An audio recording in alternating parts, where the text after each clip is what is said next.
Hello, hello. Welcome back to the weekly Monday Motivation Podcast, No More Excuses. I am your host, Sandi Ballard, the badass business coach, helping people realize their badassness. Cheers to you. Cheers to making it through the holidays, having fun, relaxing, doing something new, celebrating, right?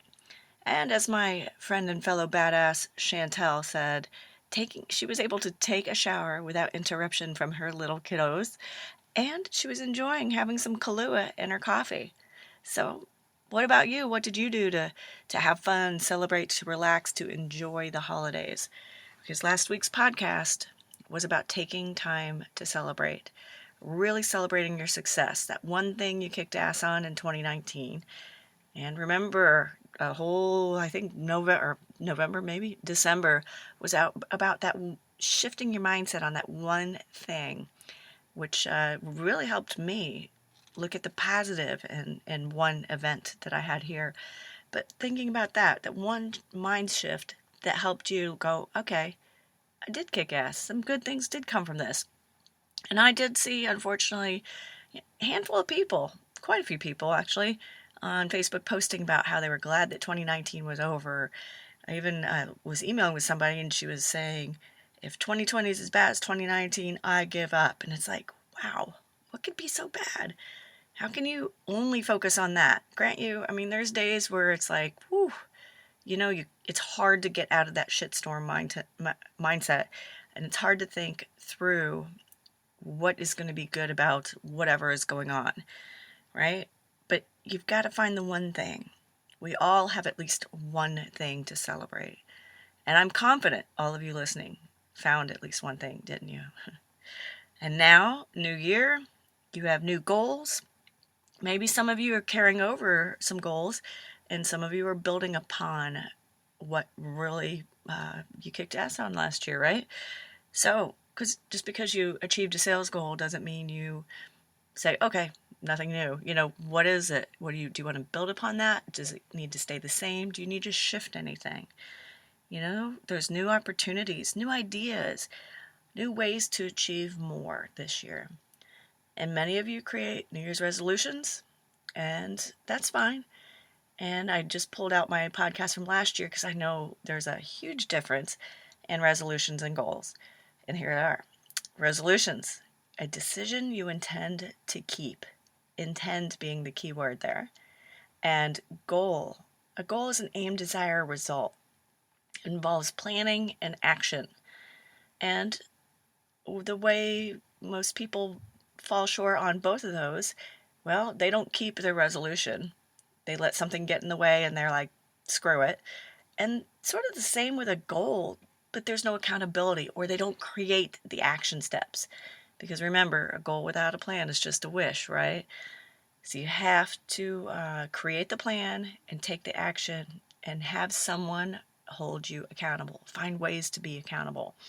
And with your resolutions, if you want to make them, make sure you write them down. Make sure you intend to keep them. Make sure they're not just ridiculous, And again, there's many times I talk a lot about fitness. Even my sister was like, I need to learn how to run. No, you don't. If you're not a runner, that's not going to help, especially when you've had stress fractures in your feet.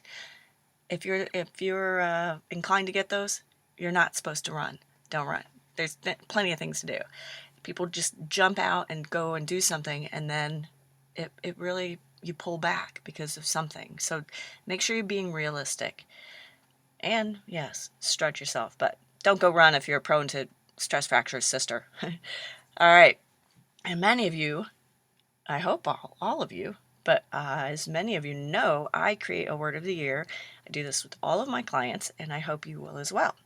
And I created a worksheet on this, I think last year, based on how I came up with my word. And you can download it on my website, growingforward.biz, B-I-Z, or email me, sballard@growingforward.biz, and I will send it to you. But real quickly, one of the ways I did this was the first 5 words that popped into my mind, I wrote them down. Next to it, I wrote down what that word meant to me. And then I created like a sentence with that word. What would that word do for me? to become that word, what will I do? And once I become that word, what comes from it? What do I want this word? What does this word really, really mean to me? And it was really a fascinating activity with my clients and myself. It really helps you, instead of just picking a word that you think will help you, find one that truly resonates with you, because that's what's going to ground you throughout the year. It should align with your goals, and it should. Here's a tip: if you come to a decision or you're frustrated, think about your word. Think about, does this decision align with your word? What does it mean? And if you're frustrated, think about how that word can help you. And again, going back to, does it align with your goals, your values, you yourself? How does it feel to you?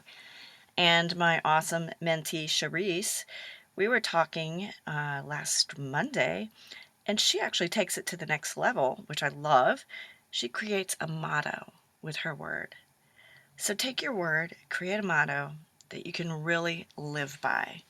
So last year my word was expand. So when I reviewed my year, I looked at, and asked myself, did my world expand? Did my environment expand? Did my connections network? How did the word expand come into my life and play in there? And, this year I want to create a different, I did create a different word. It's elevate. And my motto, I will elevate not just myself, but anyone and anything that comes into my life in a positive way. Because there can be some negativity that comes into your life, and you don't want to elevate that. There can be a shitstorm, and there will be a shitstorm that comes into your life, but you don't want to elevate that, do you? So I'm going to elevate it in a positive and supportive way. So think about that. Think about your word for the year. And again, email me sballard@growingforward.biz. I will send you that if you can't download it from my website for some reason. And I look forward to hearing what your word of the year is and your motto. I want to hear all about that. Post here in the comments section. And again, if you cannot figure out how to create that word or what it really means to your goals, give me a call, email me, and let's talk. Don't forget, I have the 20 weeks for 2020 coaching program.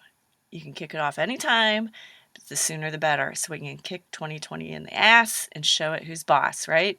All right, have a great week, and I look forward to hearing from all of you. Cheers.